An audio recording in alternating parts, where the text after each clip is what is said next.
Pemerintah Israel melalui Menteri Energinya Israel Katz resmi menyatakan pemblokiran akses bantuan kemanusiaan ke Gaza secara menyeluruh.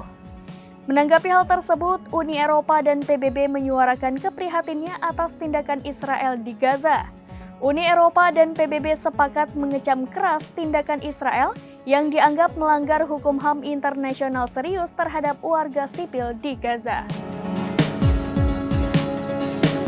Pemerintah Israel melalui Menteri Energinya Israel Katz resmi menyatakan pemblokiran akses bantuan kemanusiaan ke Gaza secara menyeluruh. Hal itu ia sampaikan melalui akun X pribadinya @Israel_Katz pada Selasa 10 Oktober 2023. Dalam cuitannya ia dengan tegas tidak akan memberi akses bantuan kemanusiaan ke Gaza. Baik itu listrik, air, makanan, dan truk pemasok bahan bakar juga tak akan diberikan untuk warga Gaza sebelum milisi Hamas memulangkan para sandera Israel.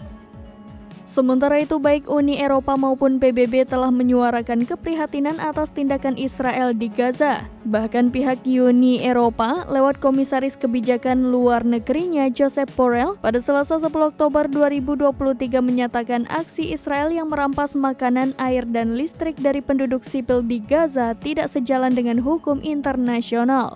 Tak sampai di situ, pihak PBB pun telah mengumumkan bahwa mereka akan meluncurkan penyelidikan terhadap potensi kejahatan perang yang dilakukan selama eskalasi konflik Israel-Palestina baru-baru ini. PBB menyatakan bahwa mereka memiliki bukti yang jelas bahwa kedua belah pihak telah melakukan pelanggaran serius terhadap hukum hak asasi manusia internasional. Peningkatan kekerasan baru-baru ini dimulai pada hari Sabtu ketika Hamas, kelompok militan Palestina yang menguasai sebagian besar Gaza, melancarkan operasi banjir Al-Aqsa. Hamas diketahui menembakkan roket dan mengirim pasukan komando jauh ke wilayah Israel. IDF kemudian menanggapinya dengan serangan balik dan membom Gaza serta memutus semua layanan utilitasnya ketika Israel resmi menyatakan perang.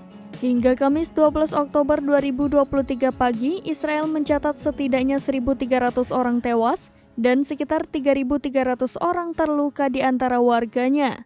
Sementara pemerintah Palestina di Gaza mencatat sedikitnya 1.203 orang tewas dan lebih dari 5.763 orang terluka sejak pecahnya konflik.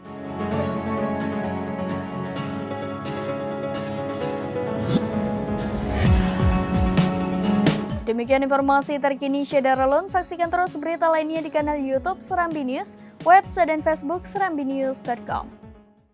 Download Tribun X sekarang, menghadirkan lokal menjadi Indonesia.